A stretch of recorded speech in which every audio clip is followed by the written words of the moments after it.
Dairy farm పెట్టడం మస్తు లాభాలు ఉన్నాయి. యూట్యూబ్లలో చాలా వీడియోస్ వస్తుంటాయి, అవి 100కి 99 ఫేకే. ఒక డైరీ ఫామ్ పెట్టినామంటే మినిమం 3 years వరకు ఇన్కమే రాదు అసలు. ఈ వీడియో యొక్క ముఖ్య ఉద్దేశం ఏమిటంటే పల్లెటూరులో కానీ సిటీలో కానీ దొరికిన వాళ్ళు మాత్రం తప్పకుండా స్వచ్ఛమైన పాలు డైరీ ఫామ్ నుండి తెప్పించుకొని తాగితే ఆరోగ్యంగా ఉంటారని చెప్పేసి చెప్పడమే ఈ వీడియో యొక్క ముఖ్య ఉద్దేశం. నమస్కారం అండి, మనతో ఉన్నారు వేణుగోపాల్ రెడ్డి గారు. తను 10 సంవత్సరాల నుంచి వెళ్ళి ఈ గేదెల ఫామ్ లో అనుభవం కలిగినటువంటి వ్యక్తి. తన అనుభవాన్ని ఈ రోజు మనం పంచుకునే ప్రయత్నం చేద్దాం. ఇది వచ్చేసి పెద్దపల్లి జిల్లా రామగిరి మండలం సుందీల్ అనే గ్రామంలో ఉంది. తన అనుభవాన్ని పూర్తి సమాచారం మనం ఈ రోజు తన ద్వారా తెలుసుకునే ప్రయత్నం చేద్దాం.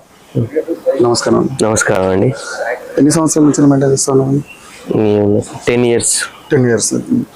ఇప్పుడు మన దగ్గర ఎన్ని బర్రెలు ఉన్నాయి? మీరు ఎన్ని బర్రెలతో స్టార్ట్ చేశారు? ఫస్ట్ జనరల్ గా చిన్నప్పుడు పల్లెటూళ్ళలో ఇంటికి 2-3 బర్రెలు ఉండేది, అట్లా మాకు ఉండేది. దాన్ని బేస్ చేసుకొని మనం స్టార్ట్ చేసినాం. పాలు పోసి స్కూల్ పోయేది, పాలు పోసి కాలేజీ పోయేది, అట్నే దాన్ని ఇవాళ ఒక 40 animals, 40 బర్రెలు, ఒక 8 నుంచి 10 ఆవులు, వాటి పుట్టిన దూడల అన్ని ఒక 65-70 animals ఉంటాయి మొత్తం టోటల్ గా. అంటే వీటి మీద మీరు ఏమన్నా ఎంత వరకు పెట్టుబడి పెట్టి ఎట్ టైం పెట్టిరా లేకపోతే చిన్న దీని మీద పెట్టుబడి అనేది ఎట్లా అంటే ఎట్ టైం పెట్టడానికి వీల్లేదు. ఎవరు ఎట్ టైం పెట్టినా గానీ అది లైవ్ బర్డ్ కాబట్టి మనం అంచెలంచెలుగా ఎదుగుకుంటూ పోవాల్సి వస్తుంది. బఫెలోని మనం కొనుకొచ్చినాం అంటే 1,20,000 రేటు. అయితే ఒక బఫెలోని తీసుకొచ్చినామంటే అది పాలు ఇస్తుందా ఇయ్యదా, మనం తీసుకొచ్చిన వెదర్కు ఇక్కడి వెదర్ అనుకూలించాలి. ఇంకొకటి ఏంటంటే ఏ యానిమల్ అయినా కానీ పాలు ఇవ్వడం 1 లీటర్ అటు ఇటు తేడా అయినా ఏం కాదు, కానీ మళ్ళీ మళ్ళీ 4 months లోపు అది ప్రెగ్నెన్సీ కన్ఫర్మ్ కావాలి. చాలా మంది డైరీ ఫామ్లు పెడతారు, సరే ఒక 10 buffaloes కు 100 లీటర్ మిల్క్ కావాలి. 100 లీటర్ రాకున్నా కానీ 85-90 వచ్చినా నో ప్రాబ్లం. కానీ ఎక్కడ ఫెయిల్ అవుతాడంటే మళ్ళీ దాన్ని కన్సీవ్ చేయడంలో ఫెయిల్ అవుతాడు ఏ రైతు అని. ఎందుకు ఫెయిల్ అవుతాడంటే ఒక బఫెల్లో డెలివరీ అయినాక ఫస్ట్ 3 నెలలు హై క్వాలిటీ హై మిల్క్, తర్వాత 3 నెలలు మీడియం, తర్వాత లాస్ట్ 2 నెలలు లో, అంటే 8 months 9 months ఇస్తుంది. అయితే అది డెలివరీ అయినాక 8 months అయ్యేసరికి మినిమం దాని లోపల ఒక 4 months పిల్ల ఉండాలి మళ్ళీ. అది సక్సెస్ఫుల్ డైరీ ఫామ్. ఇట్లా 100కి ఒక 5-6 కూడా సక్సెస్ అయితే కావు అంతే. దీనికి ఏంది అంటే లక్షలు పెట్టుబడి పెట్టాలి. ఇవాళ మా డైరీ ఫామ్ ఉంది, ఈ షెడ్లు, ఈ బర్రెలు, ఇవన్నీ, దానికి ఇప్పుడు కరెంటు పోతే జనరేటర్ కానీ కరెంటు ఇవన్నీ కూడా దాదాపుగా మాదొక 80 lakhs పెట్టుబడి అయింది ఇప్పటికి. అంటే ఒక్కసారి పెట్టలేం, దానిలోనే అందరూ అనుకుంటారు వానికి ఏంది వాడు డైరీ ఫామ్ మస్తు పైసలు అంటే, కానీ ఇలా పెట్టుకుంటే పోవడమే ఉంటది. ఒక మాటలో చెప్పాలంటే జనాలు ఏమనుకున్నా మంచిదని, బార్డర్లో సోల్జర్ ఎంత కష్టపడతాడో డైరీ ఫామ్ పెట్టుకున్నాడు అంత కష్టపడతాడు. వీడు 365 రోజులు పనిచేయాల్సిందే, 365 రోజులు పనిచేయాలి. వీనికి వాన ఎండ చలి ఏది ఉండదు. ఎందుకు అంటే ఒక షాప్ మనం పెట్టినామంటే మనం షాప్ బంద్ చేసుకొని ఎటైనా వెళ్ళచ్చు, కానీ ఇది లైవ్ బర్డ్, దీన్ని షట్టర్ మూసేసుకొని పోరాదు. ఈ పల్లెటూరులో చూడండి, ఎవరైనా ఫంక్షన్ లో పోతే తొందరగా సాయంత్రకాలానికి ఇంటికి వస్తారు, అక్కడ ఒక జీవి ఉంటది. దాన్ని మనం ఈ దందా చేసే వాళ్ళకు సెంటిమెంట్ కూడా అవసరం అవ్వాలి. చాలా మంది సాఫ్ట్వేర్లు వస్తారు, చూస్తారు, మేము పెడదాం అంటారు, పెట్టుబడి పెద్ద షెడ్లు వేస్తారు, 10 బర్రెలు తీసుకొస్తారు, మళ్ళీ 10 బర్రెలు తీసుకొస్తారు, 40-50 లక్షల పెట్టుబడి పెడతారు. గతం 2 years గానే కొలాప్స్. అంటే వాళ్ళకు అసలు ఏం అవగాహన ఉండదు. ఎవరో చెప్తారు ఆ బీహార్ వర్కర్లను తీసుకొస్తారు. ఒక వర్కర్ను మనం పెట్టుకున్నామంటే వాడు చేసే పని మీద మనకు అవగాహన లేకపోతే ఆ వర్కర్ మనం చెప్పినట్టు పని చేయడు, వాడు చెప్పినట్టు మనం వినాల్సి వస్తుంది. మరి ఈ రోజు వరకు కూడా మార్కెట్ లో స్వచ్ఛమైన పాలకు వాల్యూ ఉన్నదా అంటే, ఆఫ్టర్ కరోనా ఒక 50% వాల్యూ వచ్చింది. బిఫోర్ కరోనా 30% వాల్యూ లేదు నేచురల్ మిల్క్. అసలు నేచురల్ మిల్క్ ఒకలాగా ఎందుకు ఉంటాయి పాలు? ఇప్పుడు ఇలా జెన్యున్ గా రేట్ ఏంటంటే 80 రూపీస్ 90 రూపీస్ నడుస్తుంది పాలు, ప్యూర్ పాలు.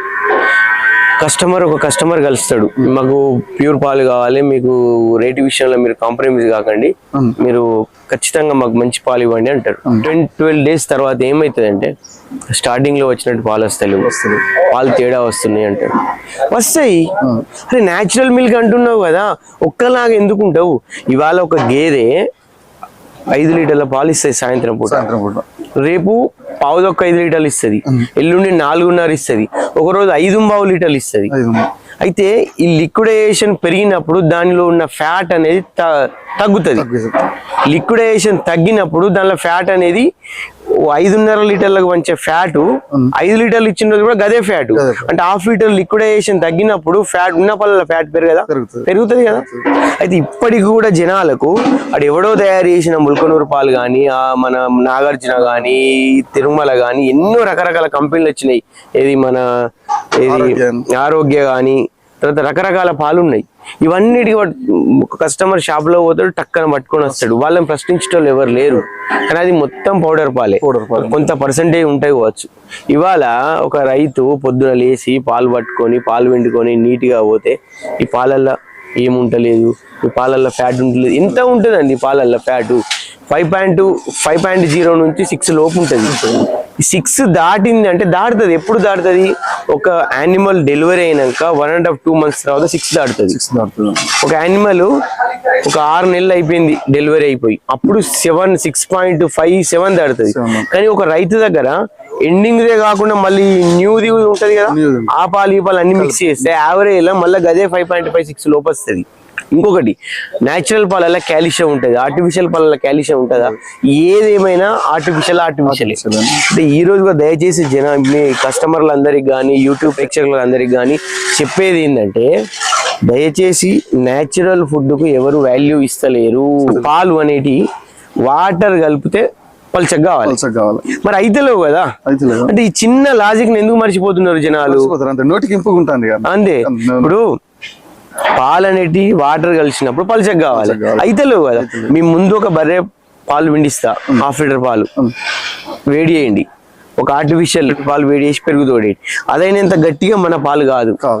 మన దాంట్లో ఫ్యాట్ ఉంటది, గిట్లా అంటే పెరుగు పగులుతుంది, ఎల్లోయిష్ వాటర్ వేరుకుంటాయి.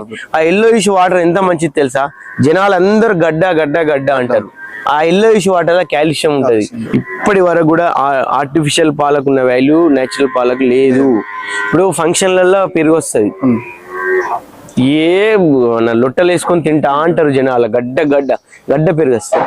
ఇంకొకటి మీకు చెప్పాల్సిన ముఖ్యమైన విషయం ఏంటంటే, 128 నుంచి 30 మంది మాత్రమే నేచురల్ మిల్క్ తాగుతున్నారు, గంతే ప్రొడక్ట్ అవుతున్నాయి. మళ్ళీ ఏ గవర్నమెంట్ వచ్చినా కానీ మనకు పెద్ద ఫెసిలిటీస్ కానీ, మనకు ఏమన్నా స్కీములు పెట్టడం కానీ ఏది లేదు. వైఎస్ రాజశేఖర రెడ్డి కాలంలో కొన్ని చేశాడు, అప్పుడు మెడిసిన్స్ కూడా మంచిగా వచ్చినాయి.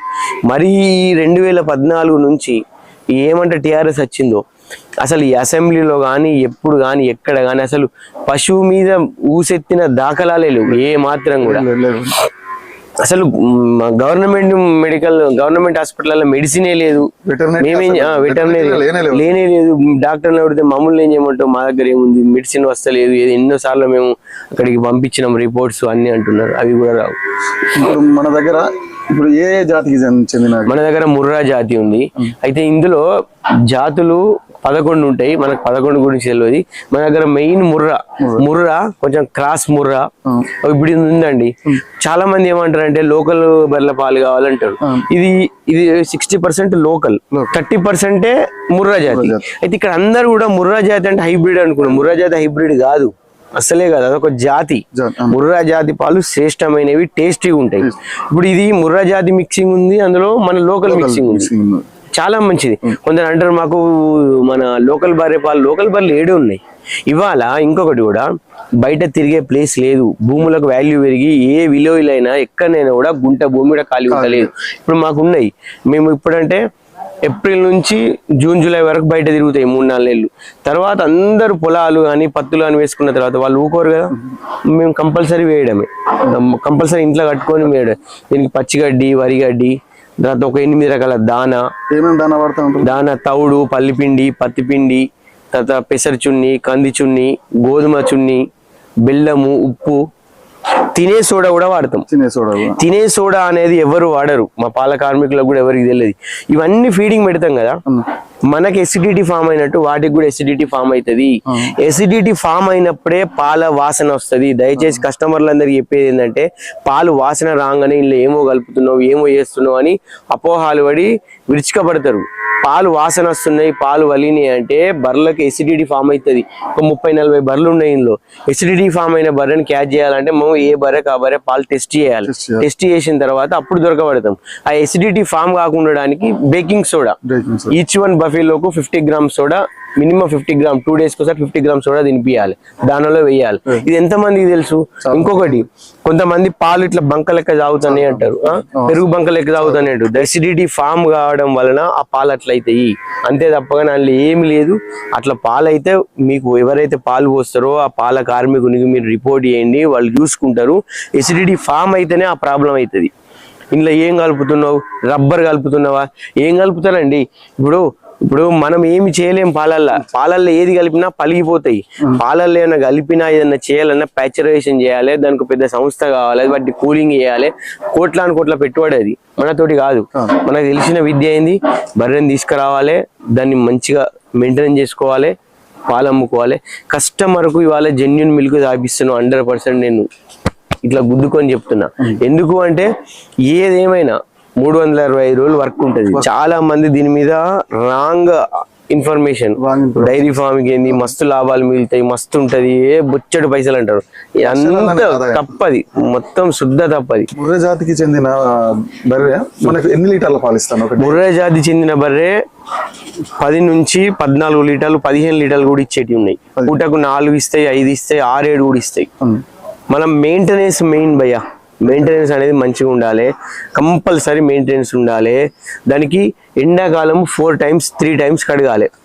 ఎండాకాలం బఫెల్లో జాతికి బర్రె అనే జాతికి ఎంత కూల్నెస్ అయితే అంత మంచిది. ఇప్పుడు కింద కడిగినామంటే అది మొత్తం మళ్ళీ ఆరాలి, ఆరితేనే మంచిగా ఉంటది.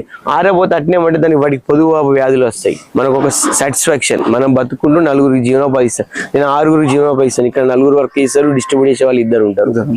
ఈ 6 ఫ్యామిలీస్ మన మీద ఆధారపడి ఉన్నాయి కదా. అపోహలు ఇలా స్వచ్ఛమైన పాలమ్మటం ఎవ్వరు నమ్ముతలేరు. అది ఎంత దారుణం అంటే పాలు పగిలిపోతాయి పోస్తే. నువ్వు మా షాప్ లో కొనుక్కున్న పాల ప్యాకెట్ తీసుకొచ్చిన పగిలిపోతాయి, డబ్బులు రిటర్న్ ఇస్తాడా? అదే ఈ పాల కార్మికునికి కంపల్సరీ మీరు కట్ చేయాలంటారు. అది ఎంతవరకు కరెక్ట్? మళ్ళీ తెల్లరంగా పోయి కట్ చేసినా, లేకపోతే మళ్ళీ డబుల్ వేయడం. పాలు అనేటి వాతావరణాన్ని బట్టి టేస్ట్ మారుతా ఉంటాయి. నేచురల్ పాలు ఎండాకాలంలో ఒక టేస్ట్ ఉంటాయి, చలికాలం ఒక టేస్ట్ ఉంటాయి, వానాకాలం ఒక టేస్ట్ ఉంటాయి. విపరీతమైన చలి పెట్టినప్పుడు పాలు ఒక రకమైన టేస్ట్ వస్తాయి. ఎండాకాలం అద్భుతమైన టేస్ట్ ఉంటాయి పాలు. ఎండాకాలం ఫ్యాట్ ఉంటది, ఈగదోమ ఉండదు. ఈ వానాకాలం ఈగదోమ ఎక్కువ కుట్టడం వల్ల ఇచ్చే పాలల్లో ఫ్యాట్ పర్సెంటేజ్ బాగా తగ్గుతుంది. అది ఇంత ఫ్యాన్లు అన్ని పెడుతున్నాం కదా, మనం ఒక అరగంట కరెంటు పోతే ఎంత అదైతుంది, ప్రాణం పోతుంది దోమలు కుట్టి. దానికి రాత్రంతా దోమలు కుడతాయి. దోమలు కుట్టడం వల్ల బాడీ హీట్ అవుతుంది. వాటిది ఆ ఇచ్చే పాలల్లో వెన్నె శాతం తగ్గిపోతా ఉంటుంది. ఆ రోజు పాలు టేస్ట్ ఉండవు. కానీ కాల్షియం పర్సెంటేజ్ పక్కా ఉంటుంది. పాలల్లో కాల్షియము, ఫ్యాట్ అని 2 ఉంటాయి. ఇప్పుడు పచ్చిగడ్డి అంటారు, పచ్చిగడ్డి వేస్తే పాలు ఎక్కువ ఇస్తాయి, కానీ పాలల్లో ఫ్యాట్ తగ్గుతుంది. కంప్లీట్ పచ్చిగడ్డితో వేసిన పాలు మీకు ఇస్తే ఏందన్నా ఈ పాలు ఇంత గలీజ్గా ఉన్నాయి ఏందంటారు. నీరు ఉంటాయి పాలు, ఫుల్ టేస్ట్ అంటే అట్లా ఉండేవాడు, చిక్క ఉండేవాడు. ఎండుగడ్డితో వచ్చిన చిక్క పచ్చిగడ్డితో రావు. వీటికి ప్రధానంగా ఏమేమి వ్యాధులు వస్తూ ఉంటాయి? వీటికి ప్రధానంగా అంటే వ్యాధి ఒకటి ఉంటది. ఒక్కొక్కసారి వీటికి హై టెంపరేచర్, లో టెంపరేచర్ కూడా అవుతుంది. ఎక్కువ పాలు ఇచ్చే వాళ్ళకు కాల్షియం డౌన్ అవుతుంది. పాలు ఎక్కువ ఇస్తాయి. పాలు అంటే ఏంది? బ్లడ్డే కదా, అంతే తప్ప కానీ మేజర్ గా ఏమి ఉండదు దాదాపు. కాకపోతే ఏంటంటే ఆవులకు మేజర్ గా వస్తాయి. ఆవులు ఏంటంటే అప్పట్లో రాలేదా చర్మ వ్యాధి, అదొకటి డేంజర్. ఇప్పుడు ఆవులకు పొదుగు కూడా వస్తుంది అన్నట్టు. దయచేసి చెప్పేది ఏంటంటే నేచురల్ మిల్క్ ను క్యాచ్ చేసుకోండి. నేచురల్ మిల్క్ అంటే ఎట్టుంటే అని అడగండి, తెలుసుకోండి. తెలుసుకున్న తర్వాతనే మాట్లాడండి. ఇదండి మన వేణుగోపాల్ గారు తన అనుభవాన్ని మనతో పంచుకున్నందుకు తనకు మరోసారి ధన్యవాదాలు తెలుపుకుంటున్నాం.